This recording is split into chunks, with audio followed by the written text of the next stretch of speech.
من يهده الله فلا مضل له ومن يضلل فلا هادي له ونشهد أن لا إله إلا الله وحده لا شريك له ونشهد أن سيدنا ونبينا ومولانا محمدا عبده ورسوله أما بعد فأعوذ بالله من الشيطان الرجيم ولو يؤاخذ الله الناس بما كسبوا ما ترك على ظهرها من دابة ولكن يؤخرهم إلى أجل مسمى فإذا جاء أجلهم فإن الله كان بعباده بصيرا صدق الله العظيم وقال نبينا صلى الله عليه وسلم أن النصر مع الصبر وأن الفرج مع الكرب وإن مع العسر يسرا أو كما قال عليه الصلاة والسلام. بزرگان دین، قابل احترام بھائیوں، اللہ سے انسان کو ہر وقت دعا مانگتے رہنا چاہیے کہ اللہ ہمیشہ آدمی کو حالات سے، مصائب سے، پریشانیوں اور الجھن سے، گھریلوی اور خاندانی جھگڑوں سے اور بچوں کی، بیوی کی نافرمانی اور شرارتوں سے، اسی طرح کوئی نہ کوئی بیماری کے آ جانے سے اللہ سے عافیت مانگتے رہنا چاہیے. یہ دنیا حالات کا گھر ہے، یہاں کسی نہ کسی پر کچھ نہ کچھ حال آتا رہے گا. کوئی آدمی ہمیشہ سکون سے رہنا چاہے تو ایسا نہیں ہو سکتا ہے، اور کوئی آدمی ہمیشہ تکلیف میں رہے ایسے بھی نہیں ہو سکتا ہے. اللہ نے جو اس کائنات کو بنایا اور کائنات کو بنانے کے بعد مجھے اور آپ کو یہاں بھیجا ہے، اس نے یہاں کا نظام ہی کچھ ایسا بنایا ہے کہ انسان کی زندگی میں حالات آتے جاتے ہیں. اللہ رب العزت ان حالات کے آنے جانے میں ایک سبق مجھے اور آپ کو سکھاتے ہیں. وہ یہ بتاتے ہیں کہ دیکھو، جو بھی چیز یہاں تمہیں پہنچ رہی ہے یہ وقتی ہے. اس کائنات کا سب سے بڑا کیپٹل انسان، جب اس کی کوئی گارنٹی نہیں ہے، یہ وقتی زندگی لے کر آیا ہے، تو یہاں پوری کائنات کو، جو کائنات انسان کی خدمت پر لگی ہوئی ہے اور انسان اس کائنات سے، دنیا کی چیزوں سے فائدہ اٹھا رہا ہے، وہ چیزیں بھی ہمیشہ کے لیے نہیں ہو سکتی ہیں، وہ بھی عارضی ہے.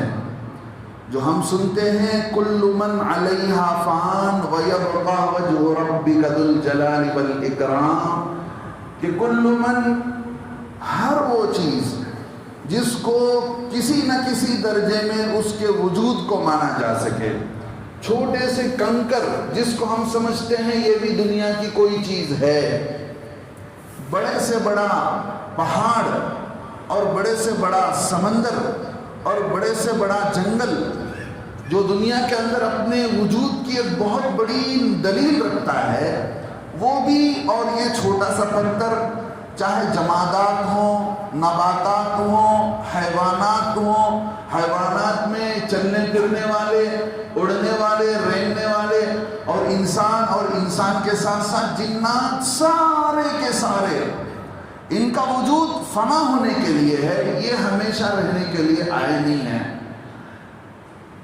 ہمیشہ رہنے کے لیے آئے نہیں ہیں، ان کو ختم ہونا ہے. بچہ پیدا ہوتا ہے تو اس کا بچپنا ختم ہوگا، اس کی جوانی شروع ہوئی ہے تو اس کی جوانی ڈھلے گی، اور اس پر جو ہے ادھیڑ عمر آیا ہے جوانی اور بڑھاپے کے بیچ کا، وہ بھی ختم ہوگا، اور بڑھاپا شروع ہوا ہے تو موت آئے گی، اور موت آئے گی تو یہ جسم گل سڑ کر ختم ہو جائے گا. وَيَبْقَى كُلُّ مَنْ عَلَيْهَا فَانٍ وَيَبْقَى وَجْهُ رَبِّكَ ذُو الْجَلَالِ وَالْإِكْرَامِ. اور باقی رہنے والی ذات وہ اللہ رب العزت کی ذات ہے. میرے دوستو، ہم سبق نہیں لیتے، ہم سبق نہیں لیتے ہیں حالات سے. ہمارے ساتھ جو حالات پیش آتے ہیں، واقعات پیش آتے ہیں، دنیا کے حساب سے تو ہم سبق لے لیتے ہیں. کسی نے کاروبار میں دھوکہ لیا تو دوسرے سے کاروبار کے وقت ہم چوکنا ہو جاتے ہیں. کسی نے ہم کو چونا لگایا تو دوسرے کے چونا لگانے سے پہلے ہم جاگ جاتے ہیں. لیکن دین کا نمبر آتا ہے، میری اور آپ کے آخرت کا نمبر آتا ہے، موت و حیات کا نمبر آتا ہے، زندگی کے بعد کی ہمیشہ کی زندگی. سب سے بڑا جھگڑا دنیا والوں سے ہمارا کیا ہے؟ وہ یہی تو ہے، موت کے بعد دوبارہ کہاں سے زندگی ملنے والی ہے. سب سے بڑا جھگڑا یہ کیسے ہو سکتا ہے کہ دوبارہ پیدا کیے جائیں گے، حساب کتاب لیا جائے گا اور سارا سب کچھ اکاؤنٹ کھلے گا. یہ ہم نہیں مانتے ہیں. لیکن ہم مانتے ہیں، لیکن اس مانی ہوئی بات کو سامنے رکھ کر نہ زندگی گزارنے کے لیے نہ میں تیار ہوں نہ آپ تیار ہیں. کوئی تیار نہیں. اب حالات آتے ہیں، دیکھیے ان کا حل دنیا کی چیزوں سے. دنیا کی چیزیں اللہ کی بنائی ہوئی، حالات یہ بھی اللہ کی طرف سے بھیجے ہوئے ہیں. لیکن ان حالات کے حل کرنے میں دنیا کی چیزوں کا تعلق ضرور ہے،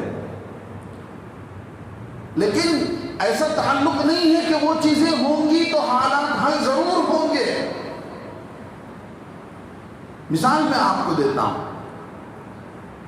ایک عادت ہے کہ آپ سوتے ہیں تو آپ کو نیند آتی ہے، لیکن آپ کلمہ پڑھنے والے یہ نہیں سوچ کر سوتے ہیں کہ مجھے نیند دینے والی ذات اس رب کریم کی ہے جو سارے انسانوں کو نیند دیتا ہے. ہم نے یوں سمجھ لیا سوئیں گے تو تھکاوٹ دور ہوگی. خدا کے تھکاوٹ دور کرنے سے تھکاوٹ دور ہوگی. ہمارا سب سے بڑی ہماری لڑائی یہی ہے. ہم بولتے ہیں لیکن اللہ معاف فرمائے زندگی گزارتے وقت ہمارا وہ سوچنا نہیں ہوتا ہے.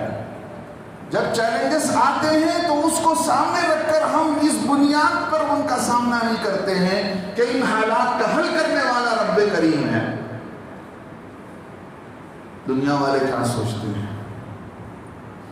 دنیا والے کہتے ہیں بھئی دیکھو غریبی ہے، غریبی کو دور کرنا ہے. کیا کرو؟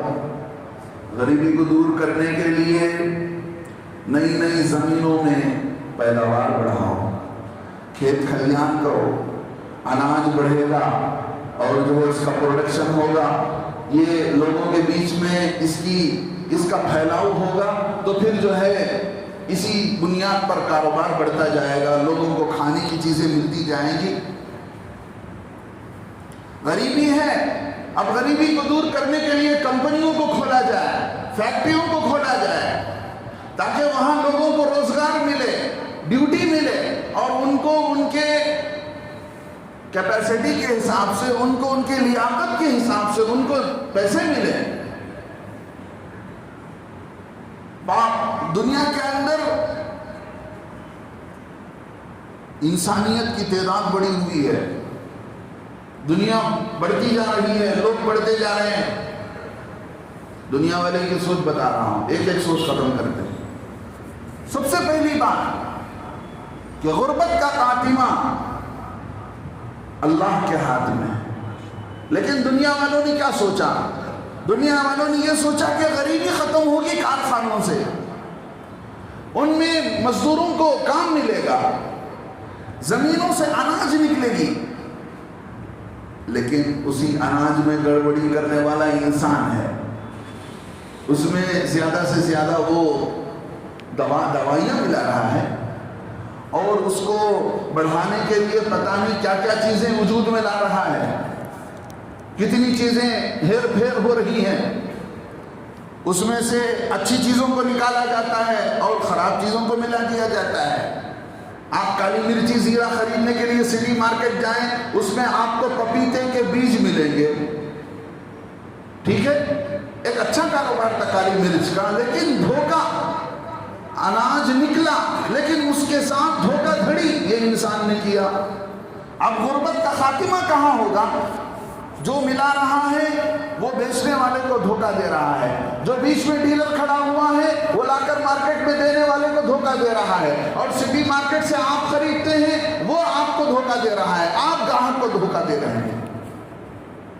ایک مثال میں نے دی، ایسی 20 مثالیں نکالی جا سکتی ہیں کہ کیسے اناج کے اندر دھوکہ دھڑی کی جاتی ہے، کیسے ملاوٹ کی جاتی ہے، اور کیسے کیمیکل کو ملایا جاتا ہے۔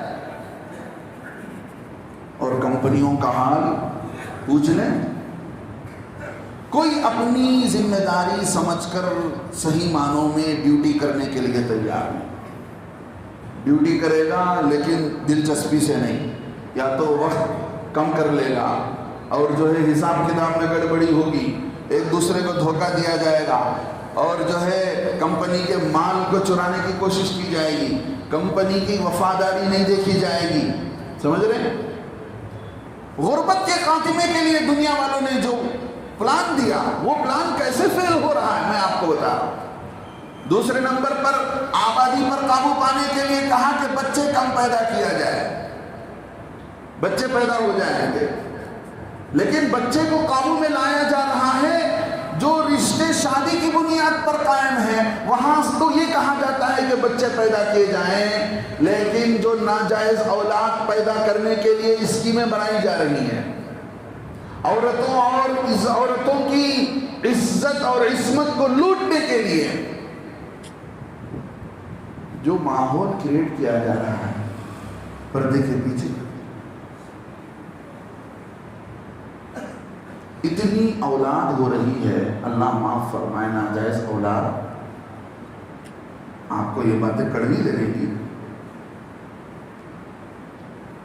دیکھیے انسان کھاتا ہے تو اس کے ساتھ انسان کے جسم کے ساتھ جیسے کھانے کی بھوک لگی ہوئی ہے، ایسے ہی انسان کے جسم کے ساتھ سیکسول ڈائٹس، اس کے جو ڈیزائرز اندر سے پیدا ہوتے ہیں، وہ بھوک مٹانے کے لیے انسان کو اللہ نے شادی کا بہترین نظام اتنا عام کیا کہ اس میں کوئی خرچ ہی نہیں رکھا سوائے مہر کے خرچ کے، سوائے مہر کے خرچ کے۔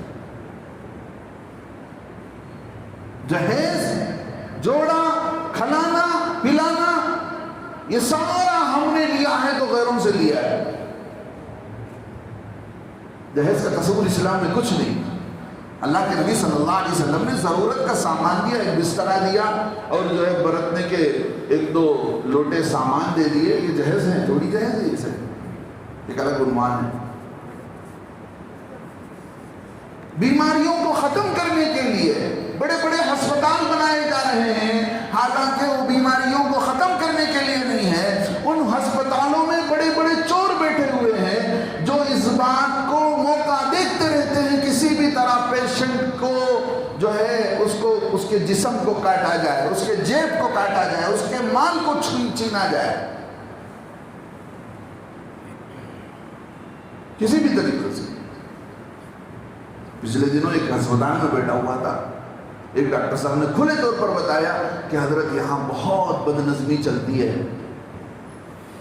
کہ بنا ضرورت عورت کی ڈیلیوری کیس کو آپریشن سے بدلا جاتا ہے، بنا ضرورت جو ہے اسکیننگ کے لیے کہا جاتا ہے، ٹیسٹوں کے لیے کہا جاتا ہے۔ انہوں نے کہا کہ ہمارے اس ہسپتال میں جو ٹیسٹنگ کے اور اسکیننگ کا کمیشن جو ماہانہ ہمارے ہسپتال کو ان لیبوں سے ملتا ہے وہ 2.5 لاکھ روپے ہے۔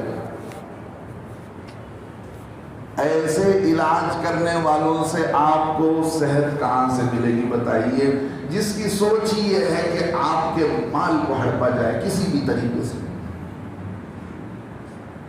بعض ہسپتالوں میں بہانے بنا کر کے مریض کو بالکل ہسپتال کے اندر بند کر دیا جاتا ہے، لڑائیاں ہوتی ہیں، سب کچھ ہوتا ہے، لیکن ان کا ٹارگٹ ہوتا ہے کسی بھی طرح آپریشن کیا جائے اور ان سے لوٹا جائے، کھسوٹا جائے۔ صحت کو عام کرنے کے لیے بڑے بڑے ہسپتال بنے ہوئے ہیں۔ یہ کہتے ہیں بیماری کو ختم کرنے کے لیے۔ بیماری کیسے ختم ہوگی؟ بیماریوں کو جو گورنمنٹ پھیلاتی ہو بھلے وہ لوگ بیماریوں کو ختم کریں. جن لوگوں کے ہاتھ میں سسٹم ہے وہ یہ چاہتے ہیں کہ بیماریاں بڑھیں, بیماریاں پھیلیں, تاکہ میڈیکل سسٹم آگے بڑھتا جائے اور لوگ دوائیاں خریدتے جائیں اور ہم ملائی کھاتے جائیں. جن کی سوچ یہ ہو ان کے نگرانی میں جو چیزیں ہوں گی وہ ایسے ہی تو ہوں گی. جہالت کو ختم کرنے کا مدعا کیا جاتا ہے کہ کیسے دنیا کے اندر جہالت کو ختم کر دیا جائے.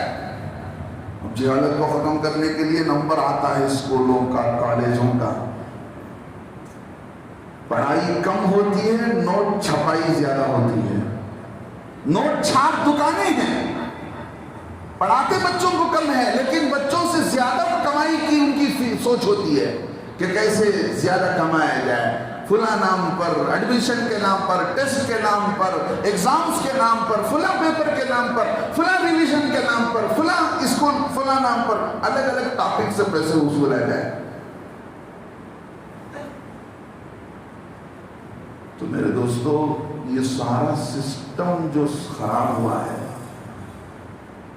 کسی بھی آپ ٹاپک کو اٹھا کر دیکھ لیں, دنیا والے یہ علاج کہتے ہیں کہ بھئی آبادی کم ہو جائے, بیماری کم ہو جائے, غریبی کم ہو جائے, جہالت کم ہو جائے, اور جو ہے سہولیات زیادہ سے زیادہ ہوں, لوگوں کو ایک جگہ سے دوسری جگہ پہنچنے میں اچھی سڑکیں ہوں.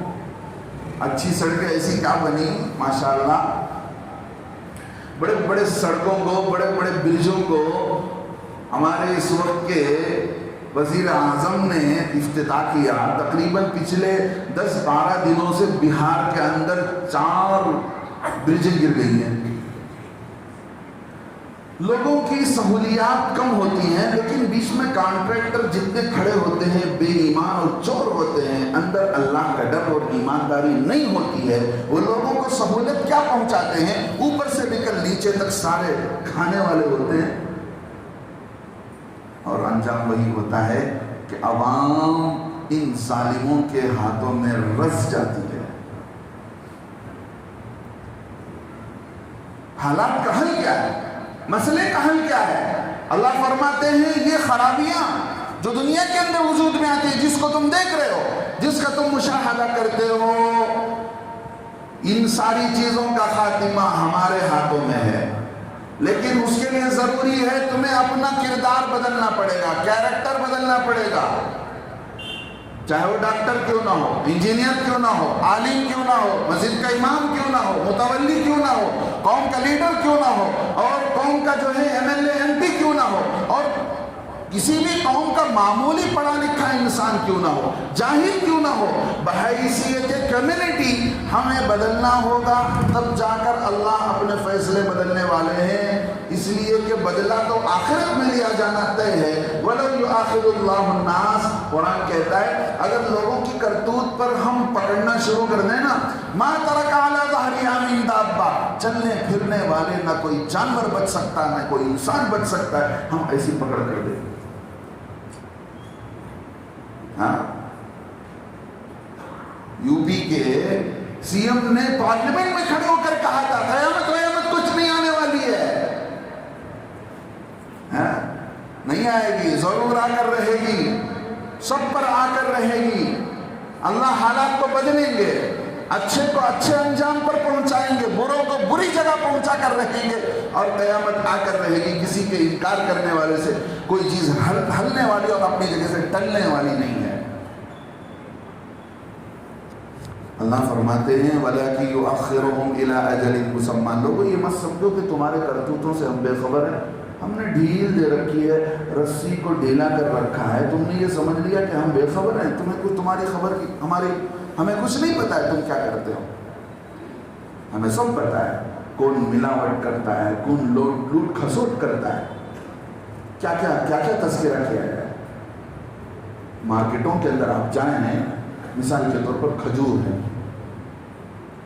کھجور آپ کو عربستان سے آتا ہے ہندوستان کو, لیکن بنگلور کے اندر آپ کو اچھے کوالٹی کے کھجور نہیں ملیں گے، اس لیے کہ اس میں منافع کم ہے، اور جس میں منافع زیادہ ہے اسی کو بیچتے رہیں گے۔ ہمیں لوگوں کو اچھی چیزیں دینا نہیں ہے، بلکہ مجھے اپنا اچھے پیسے کمانے۔ ایک بات بتا رہے ہیں، مثال دے رہا ہوں، ایسی آپ جائیں گے، دھوکہ دھڑی اتنی عام ہو گئی ہے، اللہ معاف۔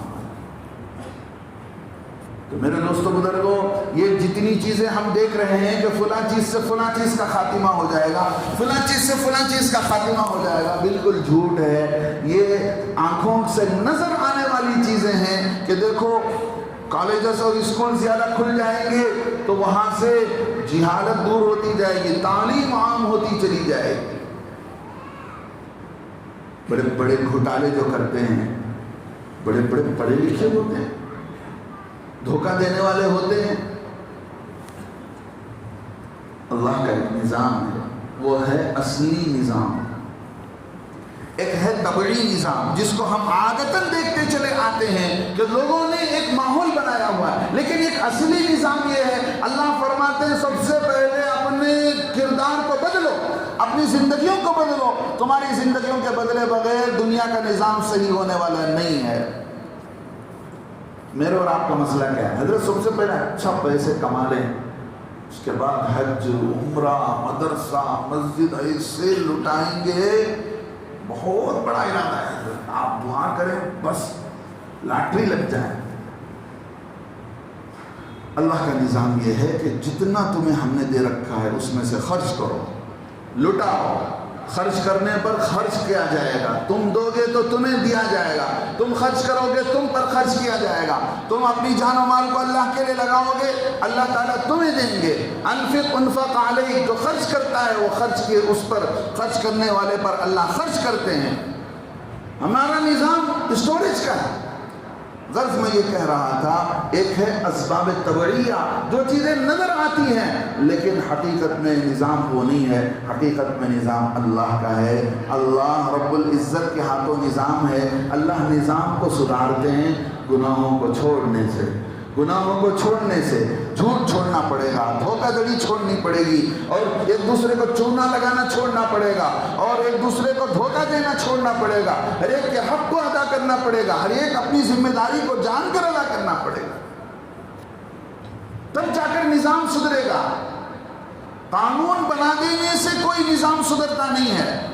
کرائم کیسز ہوتے ہیں، حکومتیں قانون بناتی ہیں، ڈبل کیس شروع ہو جاتی ہیں۔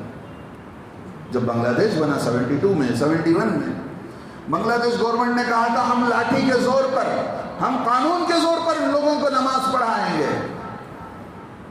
اس وقت کے اللہ والوں نے کہا کہ اللہ کے سامنے جھکنے کے لیے کسی کی لاٹھی کام نہیں آتی ہے، اندر کا خشوع، اندر کا ایمان اسے اللہ کے سامنے جھکاتا ہے۔